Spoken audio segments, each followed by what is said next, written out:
La historia escrita por hombres siempre reflejó a las mujeres poderosas como mujeres malvadas, pero en su inmensa mayoría fueron heroínas que lucharon contra lo establecido. Mujeres cuyas acciones, aunque controvertidas, cambiaron el curso de la historia. Heroínas o malvadas. ¿Nos acompañas?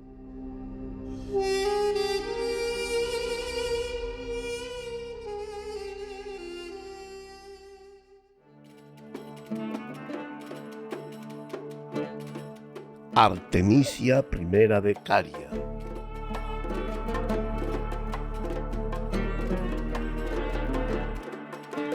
A finales del siglo VI a.C., Halikarnaso, actual Bodrum en Turquía, era una ciudad próspera, compleja y culturalmente heterogénea, situada en la región de Caria, en la costa suroccidental de Asia Menor. Su vida cotidiana estaba marcada por la convivencia, a veces tensa, entre tradiciones griegas y carias y por la dominación del imperio persa aqueménida tras la conquista de Ciro el Grande y la reorganización del territorio bajo sátrapas. La ciudad estaba gobernada por dinastías locales carios, leales a Persia, que hablaban griego, adoptaban costumbres helénicas y al mismo tiempo servían al gran rey. No era una polis democrática al estilo ateniense, sino una ciudad-estado aristocrática bajo control dinástico, lo que permitía estabilidad, comercio y cierta autonomía cultural. La vida giraba en torno a su puerto natural, uno de los mejores del Egeo, desde el que se mantenía un intenso comercio con Jonia, las islas del Dodecaneso, Fenicia y el interior de Anatolia, a los que llevaban vino, aceite, cerámica y productos artesanales. Las calles cercanas al puerto eran ruidosas, cosmopolitas, llenas de distintos idiomas y con un constante movimiento de marineros, mercaderes, intérpretes y esclavos. La sociedad estaba dividida en 4 clases. La élite cariogriega, compuesta por familias aristocráticas propietarias de tierras y cargos políticos. Artesanos y comerciantes, alfareros, carpinteros navales y orfebres, campesinos en el entorno rural y esclavos, usados tanto en el hogar como en talleres y puertos. Se rendía culto a dioses griegos como Apolo, Artemisa y Zeus, aunque se mantenían divinidades carias locales vinculadas a la tierra, la guerra y los antepasados, al igual que rituales con sacrificios animales, procesiones y fiestas cívico-religiosas. La religión estaba presente en la vida pública, tanto en decisiones políticas como juramentos y festivales. Halikarnaso era un lugar donde las culturas se observaban, se comparaban y se narraban.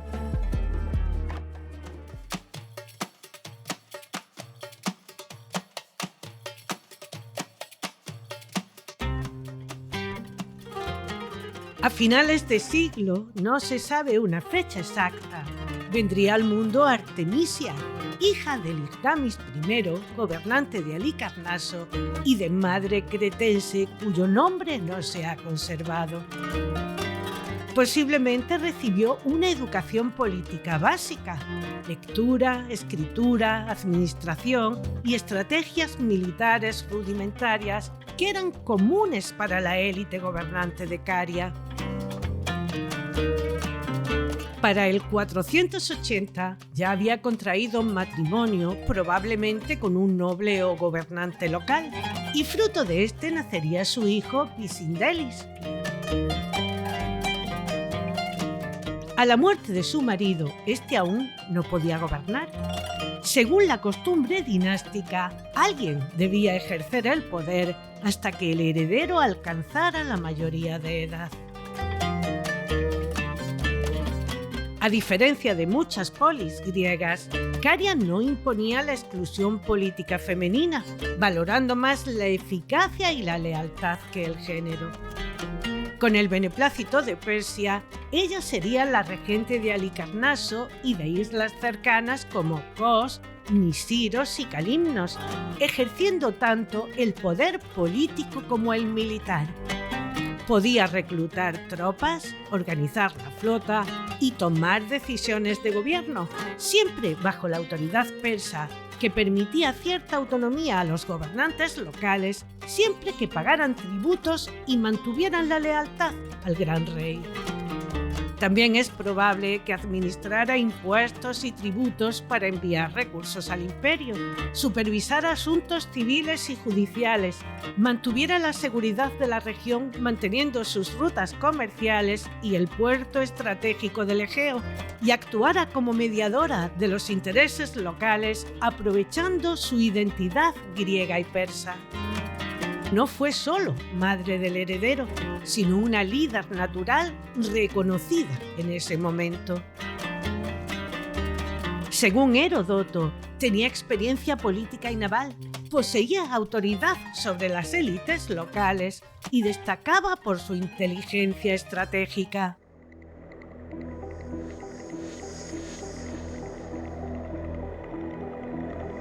En el verano de este año 480 a.C., Jerjes I, con un gran ejército, se enfrentaría a una coalición de ciudades griegas liderada por Esparta.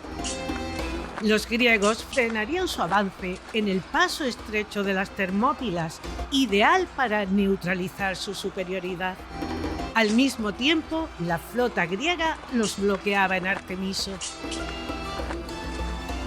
Durante 2 días, el ejército griego, compuesto por 7.000 hombres al inicio, incluidos los 300 espartanos del rey Leónidas, además de hoplitas de otras polis, como tebanos, tespios y corintios, resistirían con éxito a decenas de soldados gracias a la estrechez del terreno, la disciplina y el uso del escudo y la lanza en formación cerrada. Los ataques persas, incluidos los inmortales, serían rechazados. Efialtes, un traidor griego, revelaría a Jerjes un sendero de montaña que permitía rodear el paso. Al conocer el cerco, Leónidas ordenaría retirarse a la mayoría del ejército, permaneciendo en el campo de batalla 300 espartanos, 700 tespios que se negaron a retirarse y un contingente de tebanos que, según Heródoto, lo haría de manera forzada. Todos murieron combatiendo. Tras la derrota griega en las Termópilas, Jerjes avanzaría hacia el sur de Grecia. Atenas sería evacuada y quemada, y la flota griega se concentraría en el estrecho de Salamina, un paso angosto entre la isla y la costa del Ática. En el mes de septiembre, Jerjes convocaría a sus comandantes navales para decidir si debían atacar por mar.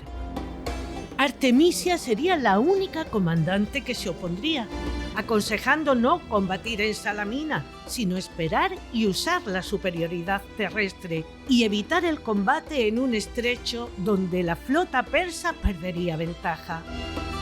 Presionado por otros generales que consideraban que una mujer no podía hablar de estrategias militares y por el deseo de una victoria decisiva, Jerjes ignoraría su consejo. Tras avanzar por tierra, los persas ocuparían Atenas. La flota griega, dirigida principalmente por Atenas y Esparta, se centró en el estrecho de Salamina frente a la isla del mismo nombre. Los persas tenían superioridad numérica, pero sus naves eran demasiado grandes y menos maniobrables.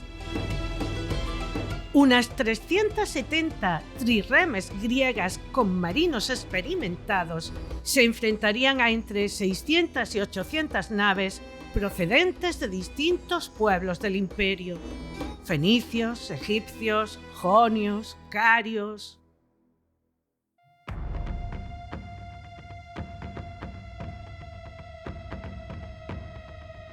Temístocles, un estratega ateniense, atraería deliberadamente a la flota persa al estrecho, donde no podían desplegarse. Según Heródoto, Incluso envió un mensaje engañoso a Jerjes para forzar el combate en ese lugar.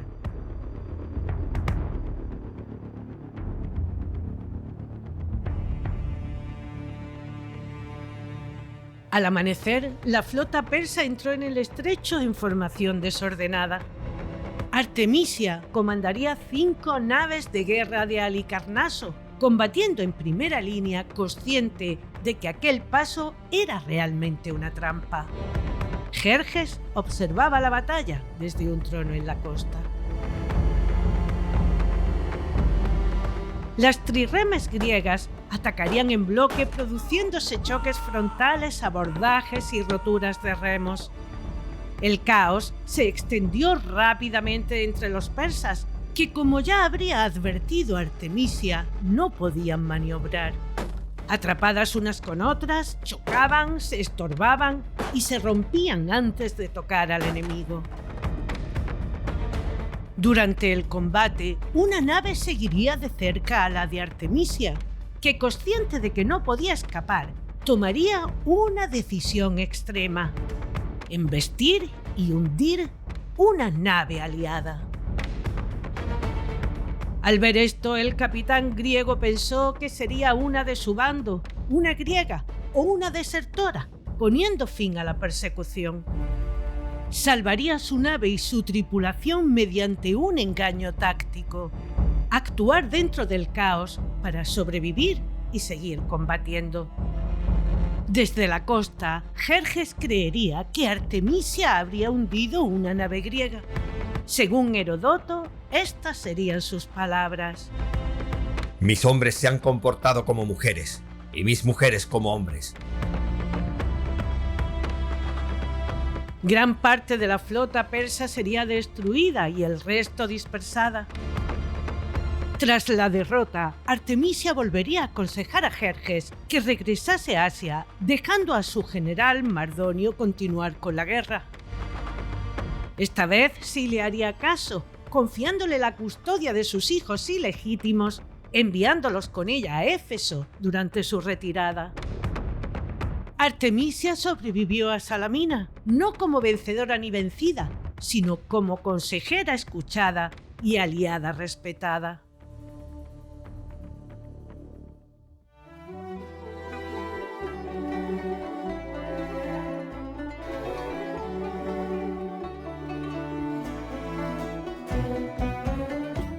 Una vez finalizado su cometido, lo más probable es que regresara a Halicarnaso, continuara gobernando como regente o reina y preparara la transición del poder a su hijo, que probablemente continuara su linaje manteniendo la alianza con Persia hasta que Alejandro Magno conquistara la región casi un siglo después. A diferencia de los héroes griegos, Artemisia no necesitaba epopeyas ni propaganda. Era una gobernante oriental en un imperio burocrático. A partir de aquí, no volvemos a tener noticias de ella. No vuelve a participar en grandes campañas conocidas ni aparece en las guerras posteriores. Desde el punto de vista griego, fue ante todo una enemiga militar aliada de Jerjes y comandante persa en Salamina, pero con un agravante simbólico. Era griega de lengua y cultura, por lo que para muchas polis, especialmente Atenas, esto la convertía en una traidora cultural, una bárbara que pensaba como griega.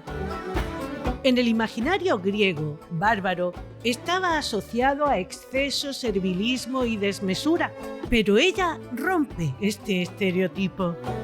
Piensa con claridad, aconseja prudencia, no actúa por ibris, un concepto griego que significa desmesura, soberbia, arrogancia o insolencia extrema, y tiene una visión más clara de la situación que el resto de generales persas, convirtiéndola en peligrosa y admirable.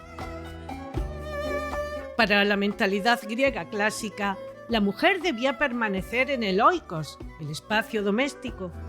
La guerra era el ámbito supremo del arete masculino, o lo que es lo mismo, la excelencia, perfección o cualidad que hace que algo sea lo mejor en su función, no solo virtud moral. Ella rompía estos límites al mandar sobre hombres, dar órdenes en combate y tomar decisiones estratégicas. No era solo enemiga, era una inversión del orden natural. Heródoto, también nacido en Halicarnaso y principal fuente de información sobre Artemisia, escribió décadas después de Salamina su obra Historias, centrándose en los grandes conflictos y las decisiones de los reyes, no en biografías detalladas de comandantes, pero la presenta con respeto. Su inteligencia era innegable, sus consejos correctos y su valentía visible. En el mundo griego, la excelencia obligaba al reconocimiento incluso del enemigo. Encarnaba lo que los griegos temían: que el enemigo no fuera estúpido, que el orden natural no fuera fijo y que una mujer pudiera mandar mejor que muchos hombres, pero también lo que admiraban: la inteligencia, el autocontrol, la estrategia y la moderación.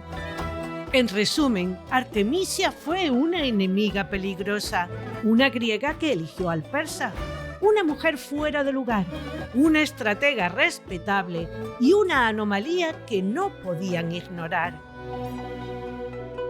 Poco más sabemos de ella. En el mundo antiguo, las mujeres en el poder eran excepcionales, pero la historiografía patriarcal tiende a minimizarlas o borrarlas. Tampoco se conservan documentos locales, inscripciones o registros administrativos que probablemente existieron, pero que no sobrevivieron a guerras, destrucciones y el paso del tiempo. La arqueología moderna apenas ha recuperado fragmentos que confirmen su gobierno o su familia. Pasó por la historia dejando decisiones en lugar de ruinas, siendo recordada por haber comprendido la guerra antes de que comenzara. Cuando las naves se hundieron y los vencedores escribieron sus cantos de gloria, regresó en silencio, dejando tras de sí el rastro de que la lucidez es también una forma de victoria.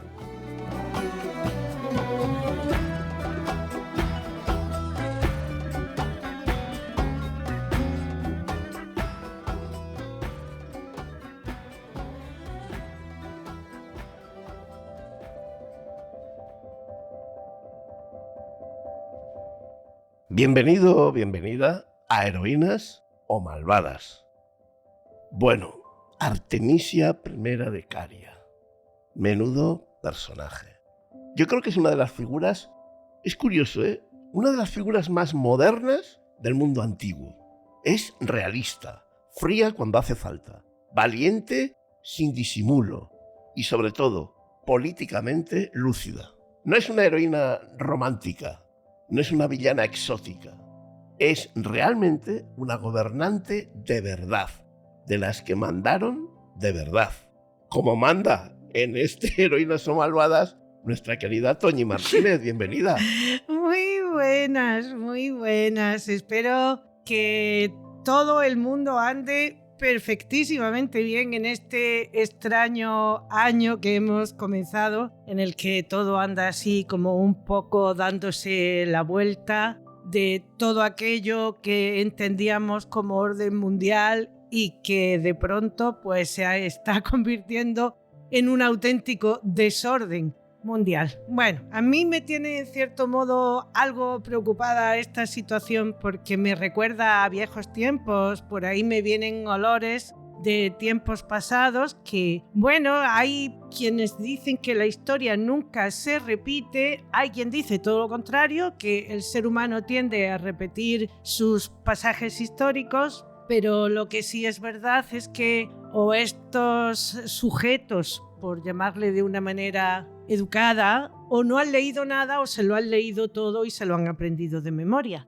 porque realmente huele bastante feo y hay demasiadas similitudes. Hitler en su día ridiculizó al pueblo judío, se mofó de él, pero ahora tenemos al naranjito porque es que me sabe mal hasta nombrarlo, o sea, me cuesta hasta nombrarlo, que de alguna manera pues está haciendo lo mismo con el pueblo o con los pueblos del hemisferio sur del continente americano. Sí, porque este no va por uno, ¿eh? No solamente no va por uno, sino que además yo ayer le decía a una amiga que parece un mono con 2 pistolas, o sea, tiene ese mismo peligro. No sabemos hacia qué lado se va a volver o hacia dónde va a apuntar. Sí, le han dejado tablero y ha dicho, pues topa a mí. Claro, de alguna manera está jugando con el favor del silencio del mundo y yo estoy convencida que es verdad que por su poderío militar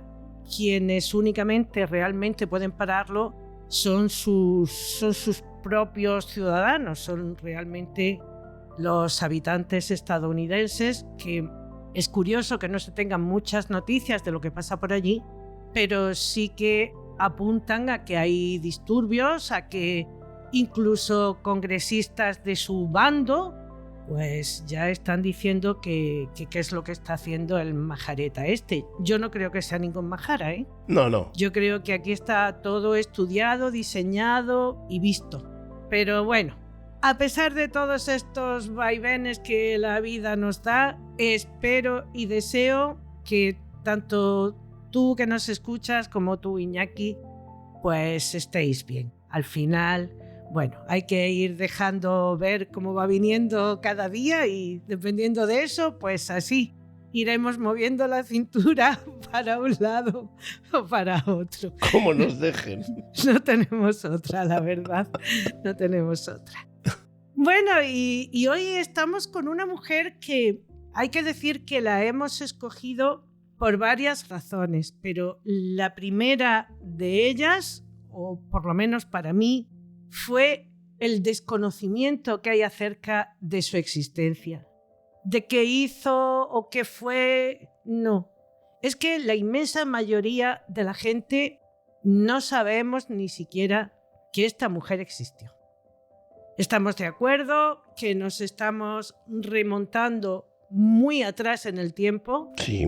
Estamos de acuerdo además que, bueno, en aquella época los historiadores sobre todo recogían gestas militares y las grandezas de los reyes. No se encargaban ni de sus generales, ni tan siquiera de sus consejeros, sino de las grandezas de la realeza. Uh-huh.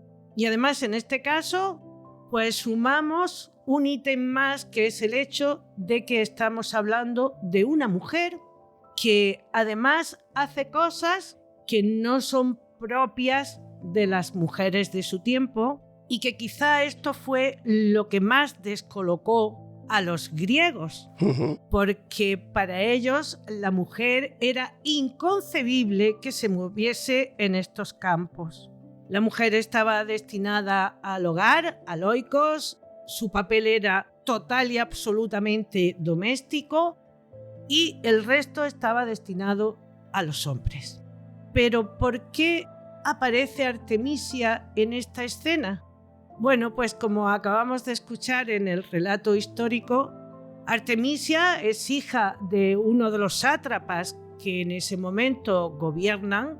Tenemos que recordar que, como también acabamos de escuchar, Persia concede el favor a estos sátrapas de gobierno siempre y cuando paguen impuestos y siempre y cuando se sometan a sus dictados. Y el padre de Artemisia es uno de estos. Uh-huh. Lógicamente, tenemos que dar por hecho que no se casó, como tú dices en otras ocasiones, ni con el lechero, ni con el abrepuertas de la Casa Real. Tenemos que dar por hecho pues, que se casó con un hombre de importancia y de relevancia en la vida de ese momento. No sabemos absolutamente nada de él por esta misma razón que acabamos de decir, porque en ese momento estas historias no importaban y por tanto pues no se contaban. Pero también sabemos que fruto de este matrimonio nace un hijo y que el marido pues muere bastante pronto. Claro, el hijo es menor de edad y tiene que haber alguien que ostente la regencia. Como acabamos también de escuchar, curiosamente, para los carios, pues no era algo poco probable el que una mujer pudiese tener este cargo. Los persas lo aceptaban, no les parecía ni bien ni mal. Que a ellos lo mientras le aceptaban. paguen las parias. Sí, prácticamente, mientras que me obedezcas y me pagues, Eso pues es. tira que va. Pero para los carios esto era algo que estaba bien. En definitiva, ellos valoraban más el saber de la persona que el sexo en sí. Y de esta manera, pues Artemisia se convierte en la reina regente de Halicarnaso y de las islas que tiene frente a Halicarnaso y que también pertenecen pues a ese centro de poder que ella ostenta. Fíjate, desde aquella época que ya había gente que pensaba con un poquito de lógica. Sí. Es que, claro, es que nos parece que esto viene de atrás, que estaba todo el mundo de acuerdo, y no es así. Ya había gente que pensaba con lógica. Lo que ocurre es que, bueno, ganaron otras facciones y todo eso se quedó en nada. Es que yo pienso que a lo mejor estoy equivocada y a lo mejor algún historiador o alguna historiadora me persigue dándome gorrazos por todas las calles, pero tengo la sensación de que realmente el papel de la mujer, cuando más relegado queda, cuando se le destina más al hogar y pierde la voz, el voto y lo pierde absolutamente todo, es en la Edad Media. Yo estoy de acuerdo contigo, ¿eh? A partir de ahí es cuando encontramos que las mujeres están en un segundo plano con suerte. Con suerte, siendo de buena familia. Exacto, porque si no están muchos más pasos atrás. Pero estamos viendo en el caso de Artemisia, como en el caso de Cleopatra, que nadie pone en cuestión que puedan ser las gobernantes, las reinas, llamémosle como queramos, y nadie lo ve mal, nadie se opone y todo se acepta como bien. Creo que en esa época, pues eso, primaba más, bueno, por un lado esa legitimidad de herencia y por otro lado, lo que acabo de decir, el hecho de que esa persona pues tuviera las suficientes capacidades como para poderlo llevar a cabo. Evidentemente, tenemos que pensar, esto también es suponer e imaginar, porque tampoco tenemos datos, de que Artemisia posiblemente no tuvo un hermano que heredara ese poder de su padre. Y por eso ella es la que de alguna manera aporta al matrimonio este gobierno sobre esta región de Halicarnaso. Pero esto también nos da que pensar que, lógicamente, su padre en algún momento tuvo que prepararla para que, llegado el momento, pues pudiera desempeñar estas funciones. También creo que en esa época, que también puedo estar rotundamente equivocada porque no tengo ningún dato real como para decirlo, para poder decir lo que voy a decir. Ni tú ni nadie. Bueno, igual los historiadores que están todos los días pico y pala sobre estas cosas, pues podrían aportar más información en este sentido. Pero bueno, ella es hija de este sátrapa, está en un puerto, pues es natural de alguna manera que su padre también la instruyera, además de las cosas normales, de lectura, escritura, posiblemente algún idioma. No podemos perder de vista que ella por un lado es griega y por otro lado es persa. Cosa que la convierte en un personaje muy especial, ¿eh? Claro, la convierte en un personaje muy especial y con el devenir de los acontecimientos en una traidora para los griegos. Claro. Traidora, imagínate, es que no solamente en el sentido de que tiene parte de griega y está en conflicto con el pueblo griego, sino que además rompe esa cáscara social de la imagen de la mujer que no puede salir de la cocina, digamos. Claro, es que es rompedora en muchos aspectos. Sí, lo que pasa es que como nos faltan datos, no sabemos si alrededor de Artemisia, en otros lugares, también existieron mujeres como ella que dentro de lo que es el mundo persa también desempeñara funciones parecidas. Si el problema principal, como suele pasar en estas cosas, es que el tiempo juega en contra, que al final la historia siempre la escriben los vencedores, y en este caso es Grecia quien acaba ganando todo este jaleo de conflictos entre unos y otros, y además es Heródoto el que principalmente se encarga de narrarlas, pero narra estos conflictos que están relacionados con las guerras médicas. Bueno, también narra otras batallas, pero en esas otras batallas que narra no hemos encontrado que recoja el papel de ninguna mujer parecida a Artemisia. Sí. Pero igual sí que las hubo, que igual no tuvieron tanta relevancia y por eso, pues al final, nadie escribió sobre ellas.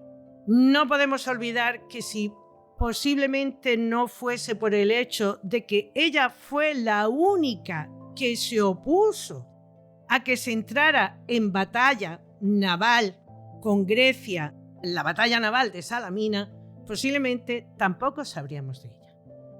Si ella hubiese participado, pero no se hubiese opuesto a lo que decían todos los generales de Jerjes, porque ella fue la única voz disonante.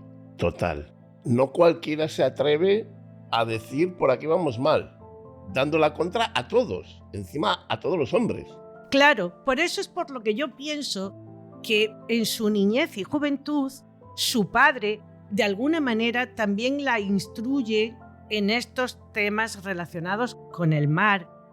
Ellos están en uno de los puertos más importantes, comercialmente hablando, un puerto fortísimo que comercia prácticamente con todos sus alrededores. Además, Halicarnaso es, debido a esto, una ciudad muy cosmopolita, con mucho mestizaje, donde hay gente de todos los lugares, donde las capas sociales están divididas, como siempre ha sucedido en estas épocas, en épocas posteriores, y aunque no nos demos cuenta, a día de hoy la sociedad sigue dividida en capas. Más disimuladito que en esa época, pero seguimos en las mismas. Ganamos disimulo, pero seguimos parecido. Sí, muy parecido. Pero bueno, todo esto da lugar a que sea una ciudad con un trajín inmenso, donde las calles tienen un bullicio de gente que va, que viene, de comerciantes, de artesanos, de esclavos, porque hay esclavos que tanto trabajan en el puerto como en las naves, incluso dentro del ambiente doméstico.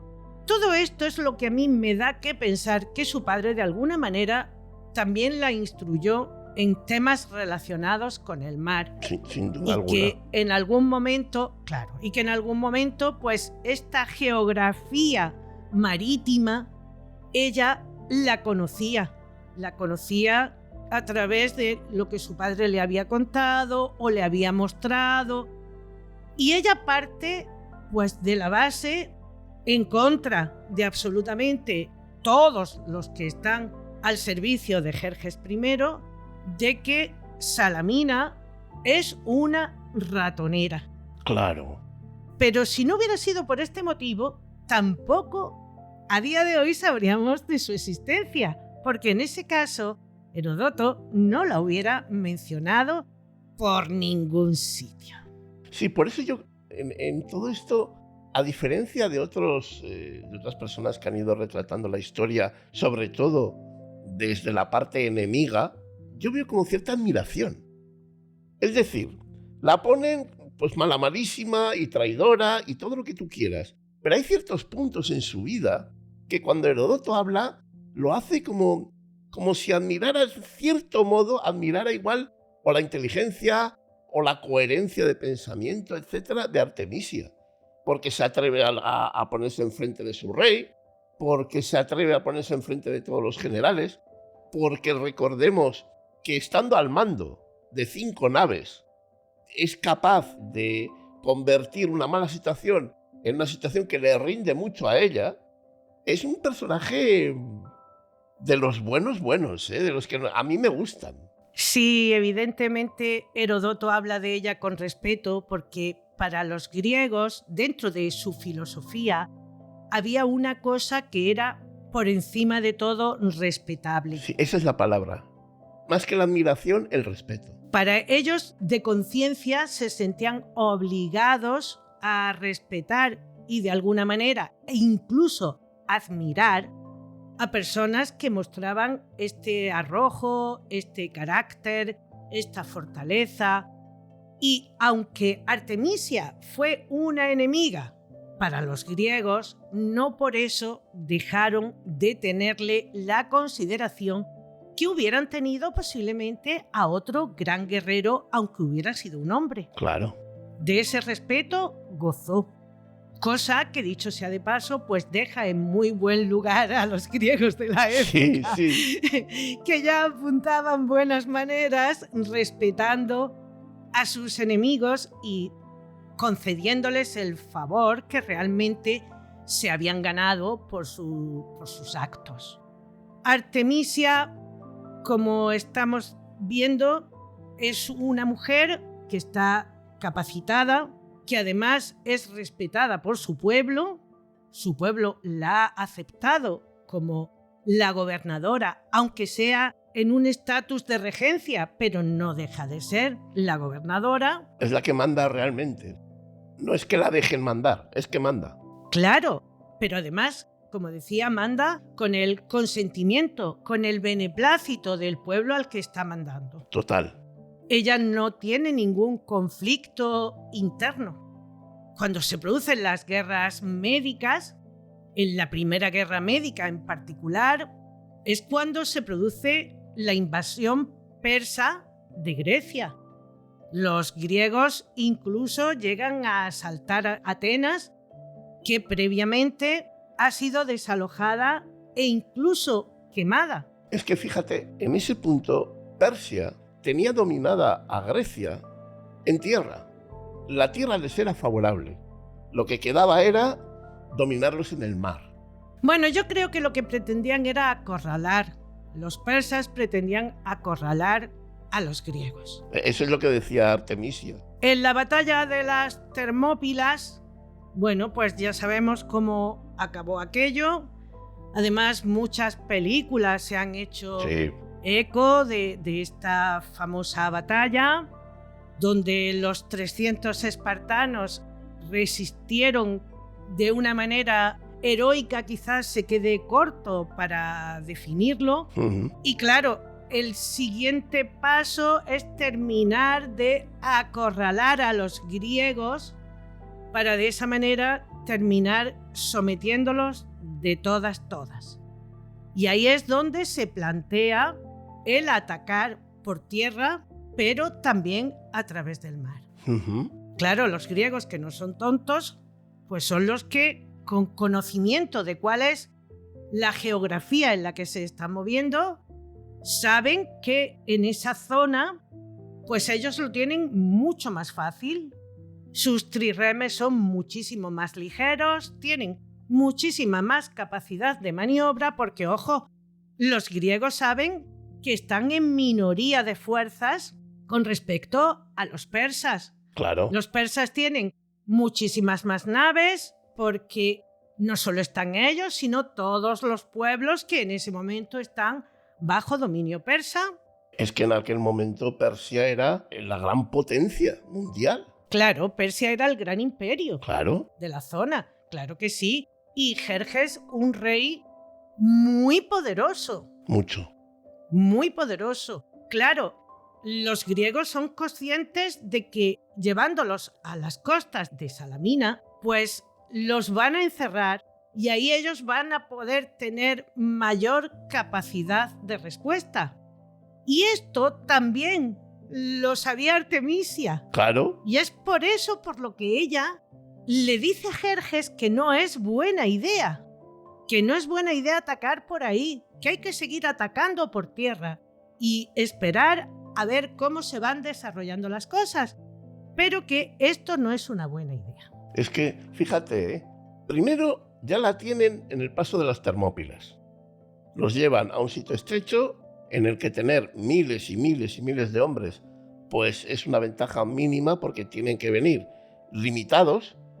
Ahí ya no es que caigan en una trampa, ellos consiguen saltarse ese cerco, pero hombre, a mucho coste. Ya has visto que ahí te han engañado. ¿No te metas en otra? Claro, lo que pasa es que, bueno, de alguna manera los griegos también le hacen llegar a Jerjes informaciones interesadas para de esa manera pues darle también un empujoncito extra. Claro. Para que vaya hacia donde ellos quieren. A ver, los griegos eran en número bastante menor, Claro, joder. pero no podemos dejar de pasar de que tenía grandes generales y ejércitos, sobre todo, bien preparados y abnegados. No les importaba absolutamente nada, tiraban hacia adelante con lo que fuera. Claro. Pues engañan a Jerjes a través de esta persona que infiltran para que de alguna manera también convenza de que atacar por ahí pues es una buena idea. Lo dice una mujer y se oponen los hombres. Por mucho poder que tuviera esta mujer, al final la testosterona siempre tira. Hombre, la testosterona y la envidia y todo, y es una oportunidad para dejarla en ridículo y todo, y claro. Y al final, pues pasa lo que pasa. Claro, además, Jerjes lo que quería era una batalla rápida, contundente, sí, y una victoria sin cuestionamiento. O sea, él quería ganar y punto pelota. Y Artemisia le estaba dando lo contrario, que es esperar, es ahogarlos poco a poco, asfixiarlos y tener una victoria no tan efusiva, no tan explosiva, pero victoria. Claro. Así que Jerjes pues ignora. No le hizo ni caso. Todo lo que ella le dice y allá que mandó sus grandísimas naves a esta tremenda ratonera a la que los griegos le habían invitado a pasar, conscientes de que ahí pues lo tenían bastante fácil. Como tú bien decías, Artemisia comanda 5 naves, que son las 5 naves que ella pone de su ejército, y comienza a suceder lo que ella ya había advertido, y es que sus naves son grandes, pesadas, con poca capacidad para moverse en un espacio pequeño. Claro. Mientras que los griegos tienen sus trirremes manejadas por marineros perfectamente cualificados, marineros aguerridos, dispuestos a lo que haga falta. Y claro, le dieron sopas con ondas, diciéndolo de una manera coloquial. Vamos. Aquí, una vez más, como tú acabas de apuntar, Artemisia nos pone de manifiesto, y en su momento lo puso de manifiesto claramente ante los griegos, su capacidad de ver las situaciones antes de que pasen y su capacidad de reacción. Porque en un momento de la batalla, pues hay un barco griego, un trirreme griego, que va en busca del barco de Artemisia. Y es el momento en el que ella es consciente de que o toma una decisión rápida, sí, o está muerta. En ese momento justo lo que hace es embestir contra uno de los suyos. Y esto es lo que lleva a pensar al griego que o es una traidora de los persas, o es una griega, o por la razón que sea ha decidido cambiarse de bando. Digamos que con esa maniobra, en parte lo que consigues es que aquel que te viene amenazando se le baja el nivel de violencia, de agresividad, de odio hacia esa nave, porque dice, ¡ay madre! Pero si está peleando contra ellos mismos. Con lo cual, tu pensamiento de es el enemigo y hay que acabar con él, baja. Y eso es lo que le da a la otra el tiempo necesario para maniobrar y largarse. Efectivamente, que fue lo que pasó y tal y como ella lo hizo. Es una maniobra brutal, ¿eh? Brutal, brutal. Ahí demuestra que es una gran estratega y, por supuesto, está por encima de los otros generales que han formado ese consejo que se ha reunido con Jerjes. Totalmente. Ahí ella deja en evidencia absolutamente a todos. Claro, ¿esto qué conlleva? Pues a ganarse el respeto del rey, que está viendo que no solamente tenía razón cuando advierte de la situación que se iba a producir, porque se ha hecho casi paso a paso lo que ella había vaticinado que sucedería, pero además de eso, él piensa que realmente Artemisia lo que ha hecho ha sido hundir un barco griego. Exacto. Y de ahí esa famosa frase que Heródoto recoge en su libro, en sus historias, en las que viene a decir que Jerjes pronunció las palabras de que sus hombres se habían comportado como mujeres y sus mujeres como hombres. Total. Evidentemente ella se gana el total respeto de Jerjes. Y una cosa, Toñi, y te demuestra que cada uno ve lo que quiere ver. Ah, sí, por supuesto, claro. O sea, tú ves que un barco tuyo está destrozando otro y tú dices, ese es griego seguro. Bueno, tenemos que tener en cuenta que según cuenta Heródoto, Jerjes se encontraba en la costa, sí. Sentado en su trono, viendo cómo se llevaba a cabo aquella batalla. Que bueno, retrotrayéndonos a la actualidad, es como cuando el otro día el Naranjito decía que lo había visto todo como si fuera una película, ¿no? Eso sí. Pues también Jerjes en ese momento se sienta en la platea del teatro a ver qué es lo que está sucediendo. a ver su derrota. Sí, se sentó realmente a contemplar su derrota.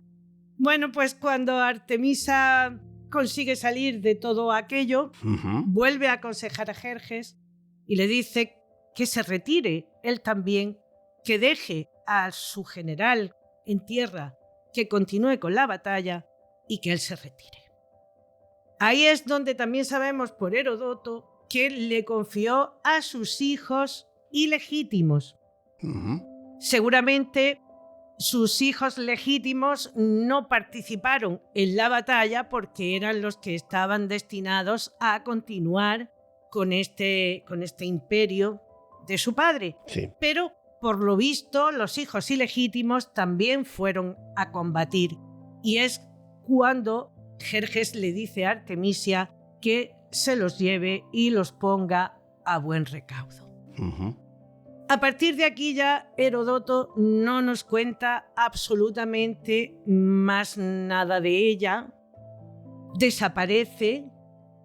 Todo apunta a que lógicamente ella volvió a su ciudad, a Halicarnaso, continuó con su gobierno, preparó la transición de su hijo para que su hijo, con la mayoría de edad, ostentara el poder. Sí. Y así terminó sus días. Bien, como la literatura es tan puñetera como es, pues por ahí hay voces que dicen que después se enamoró de alguien y que como este alguien no le hacía caso, le sacó los ojos y luego se suicidó. Algo que además no concuerda para nada con el carácter que acabamos de saber que esta mujer tenía, según lo que nos ha contado Heródoto con respecto a su postura ante esta batalla de Salamina y con su postura ante el rey, una mujer que directamente al gran rey Jerjes le está diciendo no tires por ahí, que vas camino del fracaso, como que no la veo yo enamorándose y sacándole los ojos y luego suicidándose. Todavía sacándole los ojos, bueno, puede tira ser, que tira puede que ser. va. A mí me pega. Pero suicidándose después. Yo Pues creo va a que ser a esa historia solo le falta al final que pongan chimpún y ya está. Porque... Sí, pero bueno, es que el chimpún es mío, Iñaki, entonces eso no se lo concedo yo a nadie. Aquí la que cierra diciendo y chimpún, eso soy yo. Es que esa historia suena a no sé, a folletín de las 4 de la tarde. O sea, no tiene sentido. Sobre todo, como bien dices tú, con una persona que en circunstancias tan exigentes ha funcionado como ha funcionado.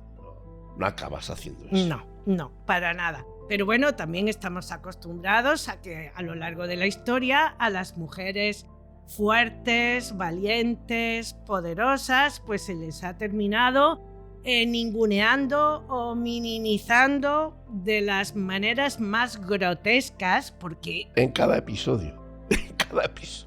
Por un lado, no tengo más remedio que rendirme a la evidencia, pero por el otro lado te ninguneo, te minimizo y te rebajo, pues a que al final haces cosas de mujer. Ah, ¿qué es lo que te tocaba? ¿Qué es lo que te tocaba? Efectivamente. Y entonces, como cosas de mujer, pues es sacarle los ojos al que te ha rechazado. Por supuesto, porque eres malvada. Horrible, Hombre. Iñaki, horrible el que no se haya tenido la capacidad de dejar las cosas en su sitio sin entrar en más trajines. Pero bueno, ya vimos también lo que los romanos hicieron con Cleopatra. Madre mía. Que como se suele decir, nada nuevo bajo el sol. Evidentemente, Artemisia fue una mujer de tomo y lomo, usando una expresión coloquial, que supo dónde tenía que estar cuando tenía que estar y que cuando llegó el momento de desaparecer, desapareció sin más. Ella fue a cumplir una misión, un compromiso. Ella estaba obligada a contribuir con sus naves e incluso con su propia persona en esta batalla de Salamina, pero una vez terminado, volvió al sitio donde le correspondía estar. No quiso flores, no quiso odas, poemas, canciones. Claro, los persas tampoco eran muy dados a estas cosas. A estas cosas eran más dados los griegos. Y lógicamente, pues para los griegos era una traidora. Porque al ser hija de una mujer griega, al ser una mujer instruida y educada bajo esa ética griega o esa filosofía griega, pues claro, esto la convertía para ellos en una auténtica traidora. Fíjate que con el paso del tiempo, en esa época de las batallas y cuando ella empezaba a tomar nombre, le dicen que pusieron precio a su cabeza con 10.000 dracmas. Sí, lo que pasa es que tampoco sabemos si esto es claro, del todo cierto o no. Por ese dicho dicen, pero da una imagen de lo importante que era la figura de esta mujer, que no era solamente porque fuese una reina, una militar de peso, sino porque había más. Esta mujer llegaba más lejos. No solamente se circunscribía al conflicto, sino ella de por sí, del mismo modo que la respetaban, también les jorobaba, porque es esa historia de decir, es mujer, encima mucho mejor que muchos hombres, con lo cual es una enemiga doble. Sí, los griegos tenían verdadero miedo a que sus adversarios fueran inteligentes. Ese era su principal miedo. y que además de ser inteligentes, pues fueran personas metódicas, con visión. Claro, y Artemisia tenía justamente todas esas cosas que a los griegos le daban pánico. Es que lo cumple todo, claro. El hecho de que se pusiera precio a su cabeza no lo sabemos, porque, como acabo de decir, sacado lo que dice Heródoto, que sí tiene una base bastante cierta acerca de lo que cuenta, Sí. teniendo en cuenta que también de alguna manera pues arrima un poquito el ascua a su sardina, como es lógico y natural. Normal, joder. Él siempre la trata con mucho respeto. Por supuesto. Yo estoy convencida de que si realmente se hubiera puesto precio a su cabeza, Heródoto lo hubiera dicho. Y Heródoto en ningún momento hace referencia a absolutamente nada parecido a esto. Los chismes, como decíamos en el capítulo de María Luisa, al final los chismes han funcionado y el chisme era útil porque de esa manera pues también desprestigiaba.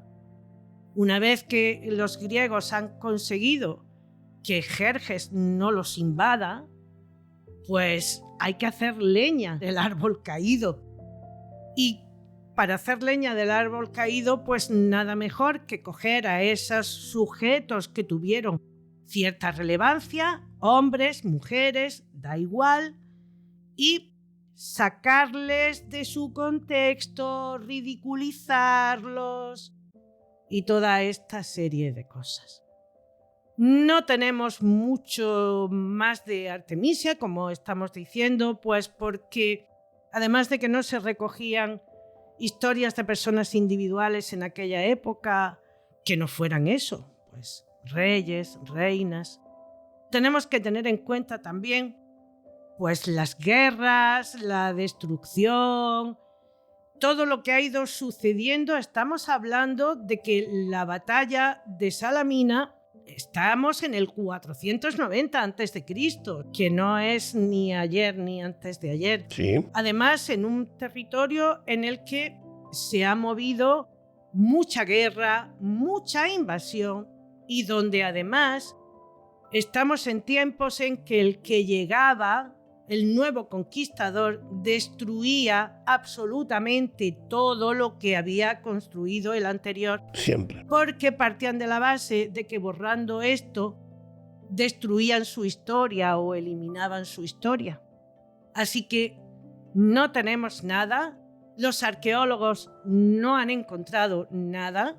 Eso no quita que con el paso del tiempo, un día, de pronto en una excavación, aparezca algo, una placa, un algo. Bueno, debajo de la tierra aún hay muchas sorpresas escondidas. Está escrita la historia. Claro, así que cualquiera sabe qué puede suceder en un momento dado. Como a mí me gusta mucho viajar, tengo que recomendar que quien pueda se haga una visita a Grecia y se recorra el Peloponeso y vaya a este paso de las Termópilas, donde actualmente hay una estatua de un guerrero espartano y donde de alguna manera se respira la historia. Guau. No sé si estos son majaronadas mías, pero yo creo que la Tierra se queda con parte de lo que en ella ha sucedido. Totalmente, queda impregnada, yo estoy convencido. Yo también lo creo. Y mi sensación, bueno, a ver, yo también le echo mucha imaginación a todo, ¿no? Pero yo allí en aquel paso de las Termópilas escuchaba hasta el ruido de las espadas, ¿no? Es una tierra que tiene, además de mucha historia, mucha magia y que de alguna manera, como tú bien decías, esa energía que en ciertos momentos ha habido en ciertos espacios, en ciertos territorios, yo creo que queda guardada en el corazón de la tierra que lo lo vivió. Absolutamente. Así que yo invito a que se vaya, a que se siente uno en el suelo, que tenga contacto con la tierra, que fue lo que hice yo, y piense en lo que sucedió hace muchos años atrás en aquellas tierras. Por supuesto, también recomiendo que visiten Halicarnaso, la actual Bodrum. Es una ciudad muy bonita que bien merece la pena también una vueltecita por allí. Creo que si algo hace que aprendas en esta vida, además de los buenos libros, es el viajar, es el tomar contacto con los sitios, con las personas que estuvieron en su día, con las que están a día de hoy, con su cultura, con su tradición. Creo que esto da una visión más amplia de lo que realmente es y ha sido la humanidad a lo largo de todos estos siglos. Así que, si hay oportunidad, el Peloponeso, Grecia, por supuesto este paso de las Termópilas y Halicarnaso, actual Bodrum. Además, en ambos sitios se come de maravilla. La cocina turca es riquísima y la cocina griega es espectacularmente buena. Así que, bueno, pues creo que lo he dejado así, servidito en bandeja, como para que las vacaciones de este año pues podamos tenerlo como 2 posibles destinos. A mí ya me has puesto los pelos de punta, ¿eh? A mí cuando estabas hablando del paso de las Termópilas, de que te sentaste, de que sentías allí algo, porque yo en eso sí creo, yo lo he sentido muchas veces, del mismo modo que siento cuando entro a un hospital, ¿eh? Tú entras a un hospital y ahí se sienten cosas que no son tan agradables, ya. Pero eso, llegar a un sitio, recordar que allí pasó algo grande, fuerte, poderoso o terrible, me da lo mismo. Eso se impregna, eso algo queda. Y ese algo queda a alguien que tiene una cierta sensibilidad, te llega. Es que te llega y te quedas hasta raro todo el día. Estás como extraño, como diferente.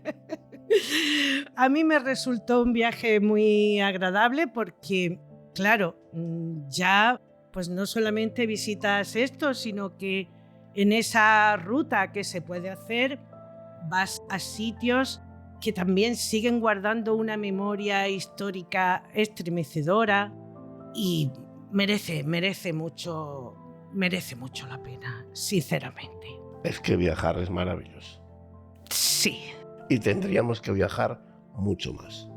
Y no siempre al mismo lugar. Hay que variar. Yo creo que es el dinero de verdad mejor invertido. Estoy de acuerdo. Así que, en la medida de las posibilidades de cada cual, que lo aproveche y que lo disfrute. Hay mucha gente que me suele preguntar, ¿cómo sabes tanto de historia? Dice, es que, ¿cómo tiene Toñi ese nivel? Pero claro, aquí estamos desgranando el secreto. Es que tú estudias la historia y luego te haces el viaje. Todo por la historia, como un amigo mío también. Todo por la historia, ¿eh? Pero claro, tú te has hecho más kilómetros que... Es que, claro, del sitio del que hablamos, de repente dices, pues yo recuerdo que yo estuve allí. Digo, pues esta mujer, ¿cuánto ha viajado? A ver, a mí viajar me gusta muchísimo. Últimamente lo hago menos. Uh-huh. Y es verdad que unas veces voy a los sitios con conocimiento y otras veces el sitio me lleva claro. hasta descubrir realmente cosas. En el viaje a Turquía, pues estuvimos en lo que queda de Troya. ¡Ostras! Claro. Claro, yo de Troya conocía pues lo que conoce todo el mundo, pero a partir de ahí pues me picó la curiosidad y leí mucho, investigué mucho, investigar en la medida de mis posibilidades, lógicamente, a través de otras personas que han escrito, han hecho trabajos. Allí en Troya me quedé con las ganas de poder poner la mano en el muro que aún se conserva de la ciudad, pero lógicamente hay que ser respetuoso con las cosas y saber que acciones de este tipo deterioran el patrimonio y por lo tanto es mejor estarse quietecito y no meter la mano donde uno no debe. Pero se han dado ambas circunstancias. El conocimiento llevarme a sitios y el sitio Claro. arrastrarme al conocimiento. ¿Qué te parece si le damos paso a nuestro queridísimo Jesús García Cano a ver qué es lo que él ha visto a través de su caleidoscopio? La verdad es que tengo muchas ganas de escucharlo. Pues vamos allá. Hola y bien hallados de nuevo, Toñi e Iñaki y Toñi, los dos con esa ñ salerosa y pizpireta en el nombre. Os aseguro que he escuchado este episodio con los carrillos llenos de palomitas mientras escuchaba, muy interesante. Una historia en la que tenemos a un personaje que esta vez no tenemos que defenderla de haber sido vilipendiada o de haber sido denostada o de que se la haya acusado de algo grave o malo por el hecho de haber alcanzado el poder. Sí que es verdad que se menospreció como mujer en varios de los momentos que se relatan, sobre todo al principio, pero es un personaje al que hay que reivindicar porque, salvo contadas excepciones muy pequeñas, no se ha tenido tanto en cuenta. Y es que, si bien es verdad que, como decíais al principio, es muy poco habitual encontrar mujeres que ejercen el poder en la antigüedad, tenemos algunas excepciones notables, como por ejemplo Hatshepsut, la primera faraona mujer de Egipto. Tenemos a Zoe o Teodora como emperatrices del Imperio Romano, el que conocemos como Imperio Bizantino. También tenemos casos como por ejemplo en la India, la sultana Ramia. Tenemos casos como por ejemplo Chand Bibi o Nur Jahan en el Imperio Mogol. Según iba escuchando la historia, me lamentaba de que no hubiera referentes históricos y culturales que hayan trascendido tanto como sus compañeros masculinos, y me retrotraía por ejemplo a este clásico del cómic, novela gráfica, que se convirtió en película, que fue 300, ¿no? Estos 300 de Esparta que lucharon en la batalla de las Termópilas. Sí que es verdad que hay una secuela de la película 300, que es 300, The Rise of an Empire, el auge de un imperio, el lanzamiento de un imperio, en el que sí que aparece Artemisia como personaje, que no puedo decir si la historia es muy fiel o no a lo que conocemos hoy en día, porque no he tenido la suerte de verla todavía, pero sí que es verdad que es un personaje que se desarrolla. Pero me gustaría apuntar esta vez al hecho de que es un personaje que sí que es verdad que llega al poder como regente, llega a ser la jefa del estado donde reina y gobierna, por el hecho de que está cubriéndole la regencia al rey, que es menor de edad, pero durante ese tiempo ejerce el poder real. Y sí que me gustaría apuntar, como decía, en este caso, al hecho de que se conoce muy poco la figura de esta reina en comparación a la de otros reyes que hay en su época. En este caso tenemos que volver a ponernos las gafas de analizar la historia anterior a nuestro siglo XIX o incluso siglo XVIII, en el que se asociaba una nación, una identidad, una lengua a un estado. Se asocia de hecho actualmente una nación a un estado en el que las fronteras administrativas son también fronteras identitarias.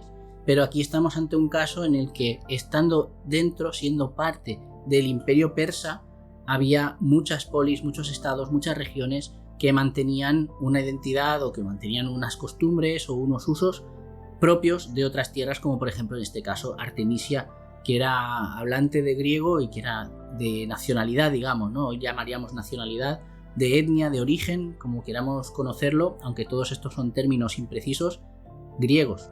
Y les llamaba mucho la atención en las otras polis de la Confederación Griega que esta griega estuviera del lado de los persas. Bueno, no es que estuviera del lado de los persas, es que formaba parte de ese imperio, era una región autónoma o semi-independiente del imperio y formaba parte de él. Entonces llama mucho la atención a los griegos que una griega esté luchando del bando de los persas, pero recordemos también, y esto yo creo que es mucho más importante, en especial para lo que estamos tratando en este podcast, que era una mujer. Y si bien esto puede sonar a manido en cualquier momento de la historia que estemos analizando, es especialmente representativo que en algunas polis de la Confederación Griega, como por ejemplo Atenas, el papel público de la mujer era prácticamente nulo, era inexistente. O sea, estamos hablando de una presencia femenina en el ámbito público comparable a la del actual Afganistán. La mujer no pintaba nada, era prácticamente una posesión del marido, era alguien que no tenía un sujeto público, no tenía un sujeto político. Recordemos, por ejemplo, que en algunos momentos de la República Romana e incluso del Imperio había mujeres que no tenían ni nombre propio, que simplemente se las conocía por el nombre de la familia como, bueno, la hija menor de, y nunca se les llegó a dar un nombre realmente. Hasta tal punto llega el papel o llega esa visión de cómo se ningunea a la identidad femenina en esos momentos, que estamos hablando de momentos muy distantes en la historia, aunque a nosotros nos puedan parecer equiparables. Pero eso contrasta muchísimo con cómo se desarrollaba la vida pública, por ejemplo, en Halicarnaso. Y de Halicarnaso tenemos que destacar también que es una tierra, es la patria chica de muchos referentes en la historia, no solo Artemisia, sino también Herodoto, era también de Halicarnaso, o el historiador Dionisio de Halicarnaso, ¿no? Es un lugar del mundo, frontera entre dos grandes civilizaciones como son la persa y la griega, que aunque políticamente se iban distribuyendo la posesión del territorio y cómo se gobernaba ese territorio, cómo se ejercía el poder sobre él, también es un buen ejemplo sobre cómo la política, las costumbres y en definitiva la identidad cambiaban de un lugar a otro o transicionaban de un lugar a otro, porque, como ya sabemos, nada es blanco o negro ni cambia radicalmente por el hecho de cruzar una línea imaginaria en un mapa. Agradecer una vez más que hayamos podido tratar a este personaje, a esta mujer, que se merece esa explicación, se merece ese reconocimiento, y reivindicar una vez más el escaso reconocimiento que tradicionalmente se le ha venido dando a otras mujeres, no solo a ella, que han ejercido el poder de manera similar a la que lo han hecho otros hombres, que además ha demostrado, como ya habéis comentado, que no quiero redundar, su capacidad de estrategia, sus dotes de mando, su conocimiento del terreno y sobre todo, que esto no se cuenta tanto cuando hablamos de historia, pero también es muy importante, que era una persona que sabía reconocer o que sabía recomendar cuándo no actuar, cuándo no atacar, cuándo no meterse en un follón, cuando realmente lo que se podía hacer era perder más que ganar. Y que, al igual que ocurre con muchas otras mujeres, apenas se habla de ello cuando se habla de esa época de la historia. Muchas gracias y un saludo a todos.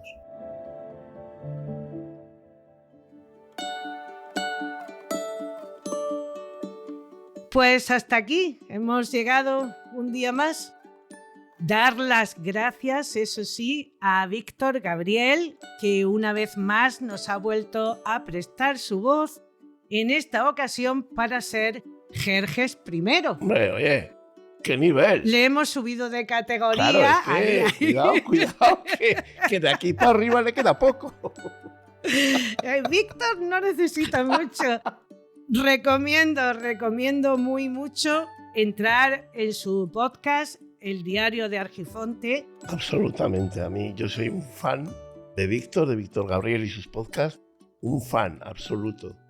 Pues eso, agradecerle a Víctor su disposición siempre que le pido que me interprete a cualquier personaje, porque, bueno, yo a Víctor le conozco personalmente y la verdad es que es una persona encantadora, entrañable, es el amigo que prácticamente todo el mundo quisiera tener.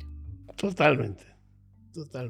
Y con esto y un bizcocho hasta... Sí, eso. El bizcocho que nos falta. No, pero bueno, ahora después de las Navidades, Iñaki, creo que debemos de empezar a poner un poquito de control.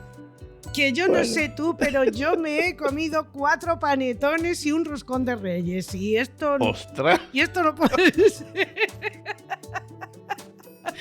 Madre mía, y me daba miedo yo. No. Yo no he comprado turrones y cosas de esas, pero los panetones me chiflan.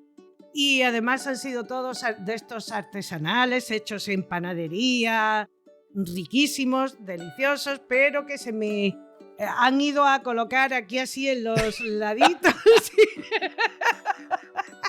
Y allá por donde el botón del pantalón abrocha, pero bueno. Sí, no, porque ahora aprieta. Sí, pues sí, aprieta y mucho. Pero bueno, por aquello de la rima, con esto y un bizcocho, nos vamos a despedir hasta el primer martes del próximo mes. Mientras tanto, como siempre te digo y como no me cansaré de decirte, cuídate, quiérete, no desaproveches ni un solo segundo de la vida porque es irrecuperable. Un beso grande, nos encontramos muy prontito. Un abrazo.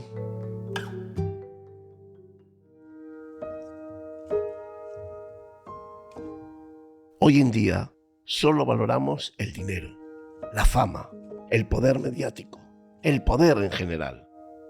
Siempre valoramos, admiramos, incluso idolatramos aquello que se ve, aquello que es evidente, y dejamos de lado, quizás, las armas más importantes del ser humano.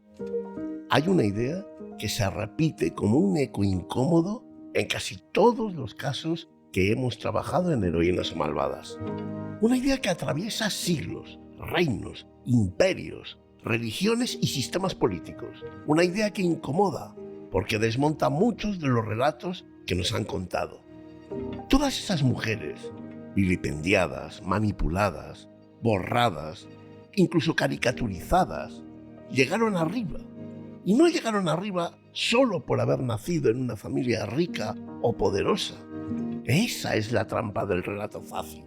Eso es lo que se nos ha querido hacer creer.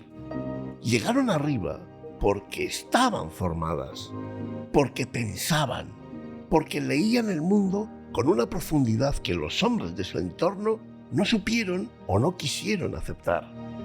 La educación fue su verdadero pecado.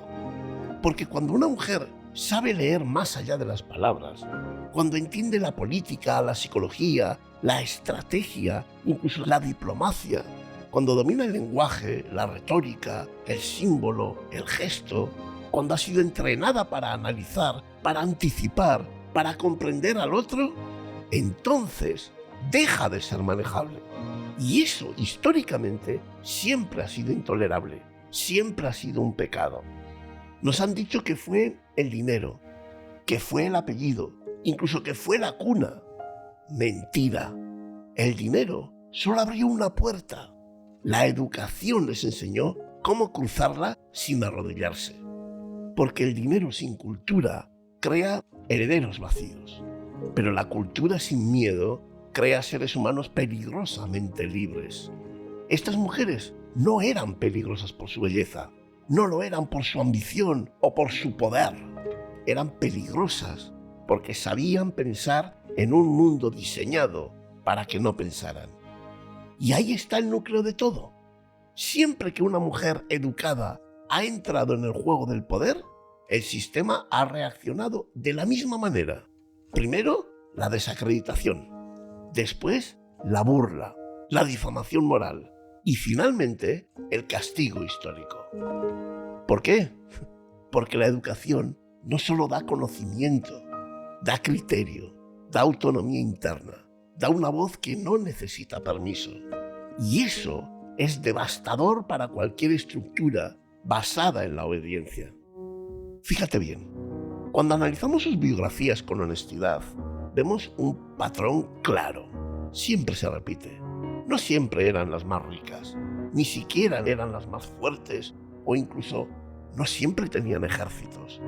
Pero tenían algo infinitamente más incómoda. Una mente entrenada. Sabían cuándo callar, sabían cuándo hablar, sabían leer una habitación antes de entrar, sabían detectar la traición antes de que se produjera, sabían usar la palabra como escudo y al mismo tiempo como arma. Eso no se compra, eso se aprende.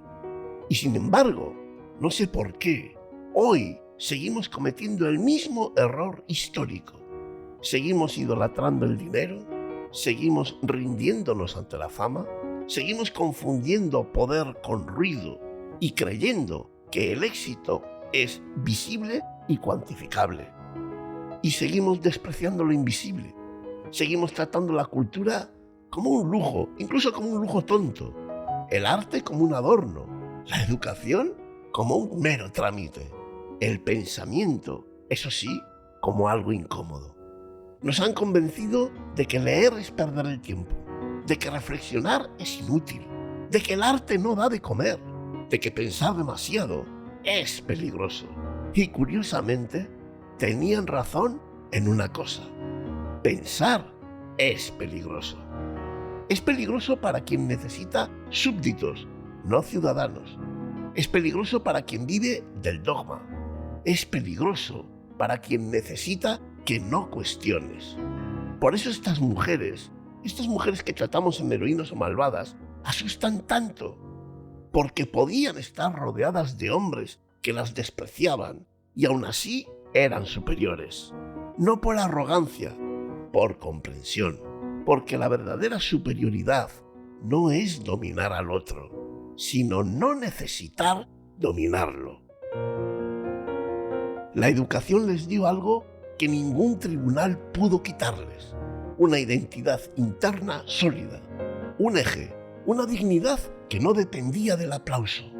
Cuando todo se les volvía en contra, cuando la historia las deformaba, cuando los cronistas las traicionaban y los hombres las reducían a caricaturas, ellas seguían siendo ellas. Y eso es lo que más molesta. Porque una persona culta puede ser humillada, pero no puede ser anulada. Puede perder títulos, pero no pierde criterio. Puede perder poder, pero no pierde lenguaje. Puede perder prestigio, pero no pierde pensamiento. Y el pensamiento, cuando está bien entrenado, es el último refugio de la libertad. Por eso, hoy quiero decirlo claro, alto y sin rodeos: la cultura no es un complemento, la educación no es un lujo y el arte no es un capricho. Son herramientas de supervivencia humana. Son lo que te permite crecer cuando el entorno te quiere pequeño, lo que te permite mantener la dignidad cuando te tratan como un ser inferior. Son lo que te permite no convertirte en aquello que te oprime. Y quizás por eso nos cuesta tanto valorarlas, porque exigen esfuerzo, tiempo, silencio, humildad. El dinero se presume, la fama se exhibe, el poder se impone, pero la cultura se construye en soledad y no da titulares, no da aplausos inmediatos, no da recompensas rápidas, pero transforma. Transforma la mirada, transforma el lenguaje, incluso transforma la forma de estar en el mundo. Y al final, como resultado, transforma a la persona.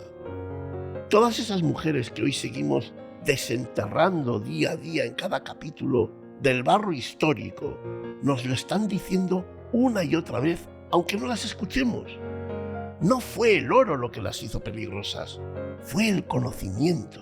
Y no fue la cuna, fue la formación, no fue el apellido, fue la capacidad de pensar por sí mismas.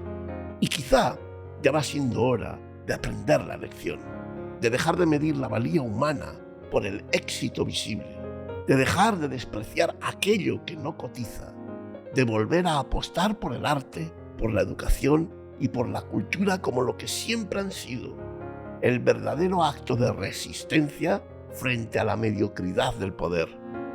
Porque cuando todo falla, cuando te quitan todo, cuando te reducen, cuando te niegan, cuando te falsifican, si tienes pensamiento, si tienes cultura, si tienes narrativa, todavía eres libre.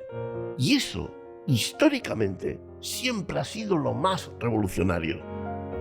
Artemisia I de Caria no se rindió ni al poder, ni a la posición, ni siquiera al género. Artemisia fue el ejemplo de quien quiere puede, de que en esta vida, más allá del dinero, el poder o incluso la fama, lo más importante es la conjunción, es el equilibrio entre, por supuesto, el carácter personal, la educación, el arte y la cultura. Esas son las verdaderas armas y no las espadas o los ejércitos. Artemisia I de Caria es el ejemplo perfecto y hoy mi reflexión va por ella. Dedicado a todas aquellas mujeres que en el pasado y en el presente supieron y saben el verdadero valor de la cultura, de la educación y del arte. Mujeres que nos enseñan el verdadero camino para seguir creciendo. Firmado, el héroe que camina sentado.